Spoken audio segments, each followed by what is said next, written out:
Hello friends, मेडिक्विक online में आपका फिर से स्वागत है। आज का हमारा टॉपिक होगा pulmonary function test. Pulmonary term का यूज़ हम लंग्स से रिलेटेड करते हैं, इसलिए लंग्स के फंक्शन का टेस्ट है। इंट्रोडक्शन पढ़ेंगे हम। Useful in assessing the functional status of the respiratory system both in physiological and pathological condition. यानी कि इससे हमें लंग्स का फंक्शनल स्टेटस मालूम पड़ेगा। जो भी रेस्पिरेटरी सिस्टम का फंक्शनल स्टेटस है वो फिजियोलॉजिकल कंडीशन में भी कर सकते हैं हम और पैथोलॉजिकल कंडीशन में भी कर सकते हैं। Second, based on the measurement of volume of air breathed in and out in quite breathing and forced breathing. यानी कि हम वॉल्यूम ऑफ एयर का मेजरमेंट करेंगे। जो भी एयर जो है, जो हम अंदर ले रहे हैं या बाहर छोड़ रहे हैं, उसका वॉल्यूम मेज़र करेंगे हम। क्वाइट ब्रीदिंग में भी कर सकते हैं, यानी नॉर्मल ब्रीदिंग में भी करेंगे और फोर्स्ड ब्रीदिंग में भी करेंगे हम। अब सबसे पहले बात करते हैं लंग्स वॉल्यूम की। तो first tidal volume, second expiratory reserve volume, third inspiratory reserve volume, fourth residual volume. बात करते हैं टाइडल वॉल्यूम की। तो यह एक ऐसा वॉल्यूम होता है एयर का जो हम नॉर्मल रेस्पिरेशन में या तो शरीर के अंदर लेते हैं या फिर शरीर के बाहर छोड़ते हैं। यानी कि जब हम नॉर्मल रेस्पिरेशन करते हैं तब हम कितना वॉल्यूम एयर का ब्रीथ करते हैं और कितना वॉल्यूम बाहर छोड़ते हैं। Signifies the normal depth of breathing. इससे हमें यह मालूम पड़ता है कि किसी भी पर्सन की नॉर्मल डेप्थ क्या है ब्रीदिंग की। एवरेज वैल्यू इसकी रहती है 500 ml। अब बात करते हैं inspiratory reserve volume. Inspiratory reserve volume is an additional volume of the air that can be inspired forcefully after the end of normal inspiration। यानी कि नॉर्मल इंस्पिरेशन करने के बाद में हम कितनी एडिशनल वॉल्यूम ऑफ एयर को और इंस्पायर कर सकते हैं, यह वह इंस्पायरेटरी रिजर्व वॉल्यूम होता है। 3300 ml इसकी एवरेज वैल्यू होती है। यानी कि ये टाइडल वॉल्यूम के बाद में हम और कितनी हवा अंदर ले सकते हैं, उसको बोलते हैं हम इंस्पायरेटरी रिजर्व वॉल्यूम। अब बात करते हैं expiratory reserve volume. Additional volume of air date can be expired out forcefully after normal expiration. यानी कि जब हम नॉर्मल एक्सपिरेशन करते हैं उसके बाद में हम कितना वॉल्यूम एयर का और बाहर निकाल सकते हैं, यानी कि कितना वॉल्यूम हम और एक्सपायर कर सकते हैं टाइडल वॉल्यूम के बाद में। इसकी एवरेज वैल्यू होती है 1000 ml। अब बात करते हैं रेसिडियल वॉल्यूम की। Volume of air remaining in lungs even after forced expiration. यानी कि सबसे पहले हमने सांस अंदर ली नॉर्मल, फिर नॉर्मली सांस बाहर छोड़ी, उसके बाद में हमने और एक्स और फोर्सफुली एक्सपिरेशन भी किया, तो वो तो हो गया था हमारा एक्सपायरेटरी रिजर्व वॉल्यूम। लेकिन फोर्सफुल एक्सपिरेशंस के बाद में भी जो भी वॉल्यूम हमारा लंग्स के अंदर ही रह जाता है एयर का, उससे हम रेसिडियल वॉल्यूम बोल देते हैं। Lungs can not be emptied completely even bye forceful expiration. यानी कि हम फोर्सफुल एक्सपिरेशन के बाद भी कंप्लीट एयर जो है वो लंग्स से बाहर नहीं निकाल सकते हैं। लंग्स में कुछ न कुछ वॉल्यूम एयर का बचा रह जाता है, जिसको हम रेसिडुअल वॉल्यूम बोल देते हैं। So some quantity of air always remain in lungs even after the forced expiration. इसकी एवरेज वैल्यू होती है 1200 ml। यानी कि 1200 ml हमारे लंग्स के अंदर ही रहती है, हम इसे कभी भी बाहर नहीं निकाल सकते हैं। अब बात करते हैं लंग कैपेसिटीज़ की।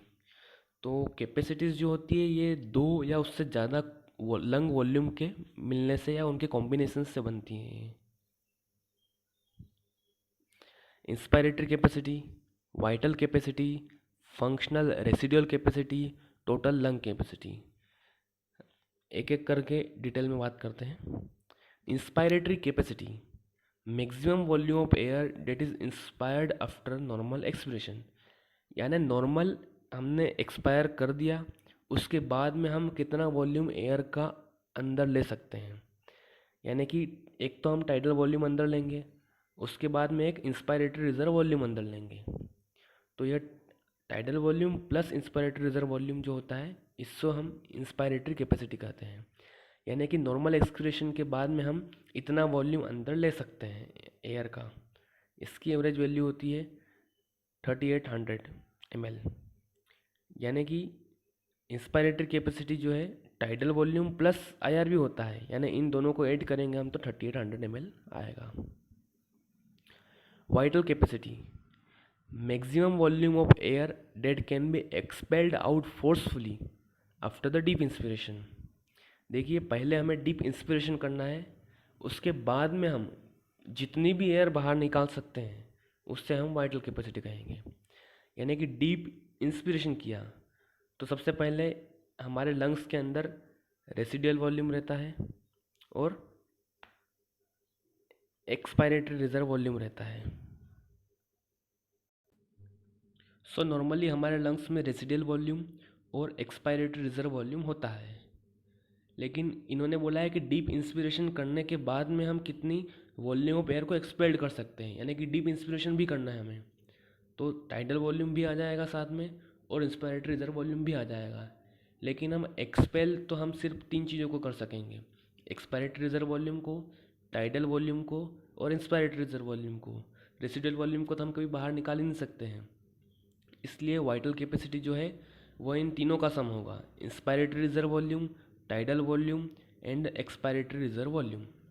इसकी इनको सम करेंगे तो एवरेज वैल्यू आएगी 4800 ml। अब बात करते हैं फंक्शनल रेसिडुअल कैपेसिटी, मतलब volume of air remaining in lungs after normal expiration. Normal expiration के बाद में जो भी वॉल्यूम एयर का बचता है लंग्स में, उसे हम फंक्शनल रेसिडुअल कैपेसिटी कहते हैं। यानी कि जनरली जो भी अमाउंट ऑफ एयर लंग्स में प्रेजेंट रहता है नॉर्मल एक्सपिरेशन के बाद में, एक तो रेसिडुअल वॉल्यूम रहता है और एक एक्सपायरेटरी रिजर्व वॉल्यूम रहता है। इनका सम जो होता है उसे हम फंक्शनल रेसिडुअल कैपेसिटी कहते हैं। 2200 ml इसकी एवरेज वैल्यू है। अब बात करते हैं टोटल लंग कैपेसिटी की, volume of air present in lungs after the deep inspiration. जब अगर हम डीप इंस्पिरेशन करेंगे, यानी कि tidal volume plus inspiratory reserve volume तो हमारे अंदर चला जाएगा, और लंग्स के अंदर ऑलरेडी प्रेजेंट था एक्सपायरेटरी रिजर्व वॉल्यूम और रेसिडुअल वॉल्यूम। सो इन चारों का सम, जिसे हम टोटल लंग कैपेसिटी कहेंगे, एवरेज वैल्यू होती है इसकी 6000 ml। ये डायग्राम से हमारा ओरिएंटेशन और क्लियर हो जाएगा। जैसे कि आपको दिख रहा है, ग्राफ दिख रहा है, जिसमें ऊपर वाली जो पिक रहेगी जिसको हम पॉजिटिव पिक बोलते हैं, वो टाइडल वॉल्यूम की दिख रही है आपको सेंटर में। यानी कि ऊपर अगर ग्राफ जा रहा है तो वो बता रहा है इंस्पिरेशन को, नीचे अगर आ रहा है तो बता रहा है एक्सपायरेशन को। सो टाइडल वॉल्यूम वाला आप ग्राफ देखिए, जिसमें इंस्पिरेशन हो रहा है, एक्सपायरेशन हो रहा है, इंस्पिरेशन हो रहा है, एक्सपायरेशन हो रहा है। उसके बाद में एक डीप इंस्पिरेशन लिया है, यानी कि टाइडल वॉल्यूम के ऊपर ग्राफ गया है हमारा, जिसे हम इंस्पायरेटरी रिजर्व वॉल्यूम कह रहे हैं। So tidal volume plus inspiratory reserve volume हमने लिया है, और फिर फिर एक्सपिरेशन हमने शुरू किया है। सो एक्सपिरेशन में इंस्पायरेटरी रिजर्व वॉल्यूम बाहर निकाला है हमने, फिर टाइडल वॉल्यूम बाहर निकाला है, उसके बाद में एक्सपायरेटरी रिजर्व वॉल्यूम भी बाहर निकाल दिया है हमने। सो इंस्पायरेटरी लेफ्ट में आप देख सकते हैं, inspiratory reserve volume, tidal volume और एक्सपायरेटरी रिजर्व वॉल्यूम, इन तीनों के सम को वाइटल कैपेसिटी लिखा हुआ है। और कुछ अमाउंट ऑफ एयर जो है वो कभी हम निकाल ही नहीं पाए हैं लंग्स से, उससे हम रेसिडुअल वॉल्यूम कहते हैं। तो ग्राफ में वह भी क्लियर हो रहा है। और expiratory reserve volume and residual volume ये जनरली प्रेजेंट रहते हैं हमारे लंग्स में, इसलिए हम इन्हें फंक्शनल रेसिडुअल कैपेसिटी कहते हैं। और टोटल जो है जितनी भी वॉल्यूम्स हैं उनके सम को हम टोटल लंग कैपेसिटी कहते हैं। एक और ग्राफ दिया हुआ है, इसमें भी सेम बताया हुआ है पूरा।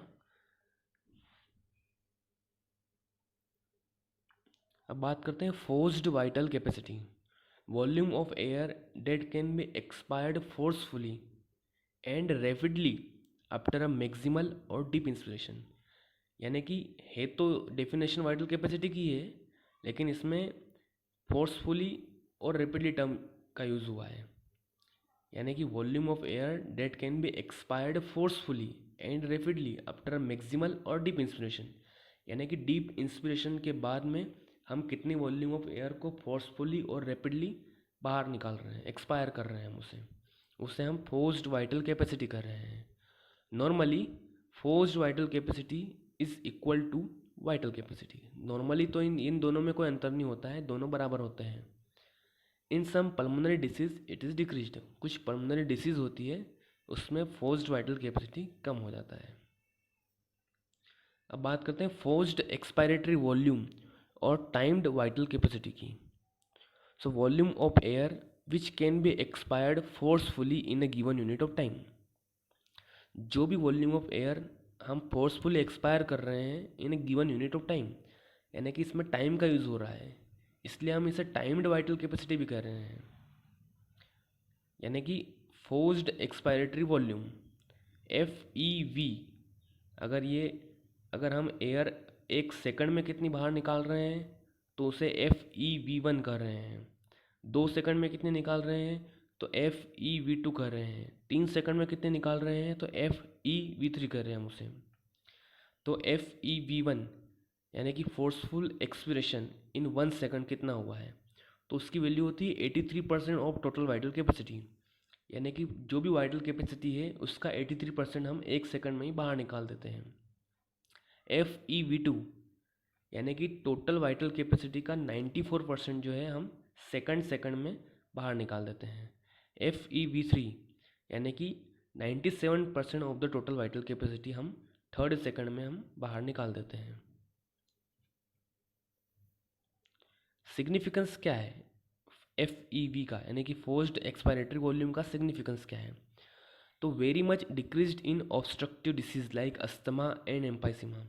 अस्थमा और एम्पाइसीमा में यह कम हो जाती है, और slightly reduce in some restrictive respiratory disease. कुछ रेस्ट्रिक्टिव डिसीज होती है जिसमें इसकी वैल्यू स्लाइटली रिड्यूस होती है, जैसे कि फाइब्रोसिस ऑफ लंग्स है, इसमें इसकी वैल्यू स्लाइटली रिड्यूस होती है। लेकिन अस्थमा एंड एम्पाइसीमा में इसकी वैल्यू बहुत ज़्यादा डिक्रीज होती है।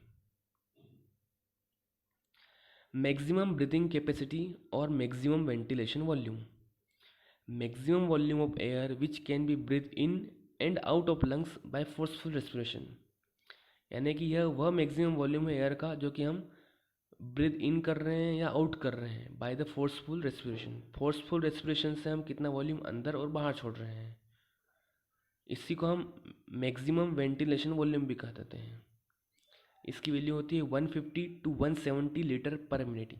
यानी कि पर मिनट हम फोर्सफुल रेस्पिरेशन से 150 से 170 लीटर एयर जो है वो ब्रीथ इन एंड आउट कर रहे हैं। ये एग्जाम्पल आ गए रेस्ट्रिक्टिव रेस्पिरेटरी डिसीज़ के एंड ऑब्स्ट्रक्टिव रेस्पिरेटरी डिसीज़ के। तो रेस्ट्रिक्टिव रेस्पिरेटरी डिसीज़ में poliomyelitis, myasthenia gravis, flail chest, paralysis of diaphragm, spinal cord disease, pleural effusion etcetera इसके एग्जाम्पल हैं। अब एग्जाम्पल बात करते हैं ऑब्स्ट्रक्टिव रेस्पिरेटरी डिसीज़ के। Asthma, chronic bronchitis, emphysema, cystic fibrosis, laryngotracheobronchitis, epiglottis, tumour, severe cough and cold with phlegm. ये हमारा graph है जिससे हम और क्लियर समझ सकते हैं। जैसे कि हमने बात करी थी कि इसमें जो ग्राफ दिख रहा है टाइडल वॉल्यूम जैसे दिख रहा है, उसके बाद में इन्होंने फोर्सफुल इंस्पिरेशन किया है, तो इंस्पिरेशन से इनका ग्राफ जो है वो 6 तक पहुंचा है। उसके बाद में इन्होंने एक्सपिरेशन शुरू किया है।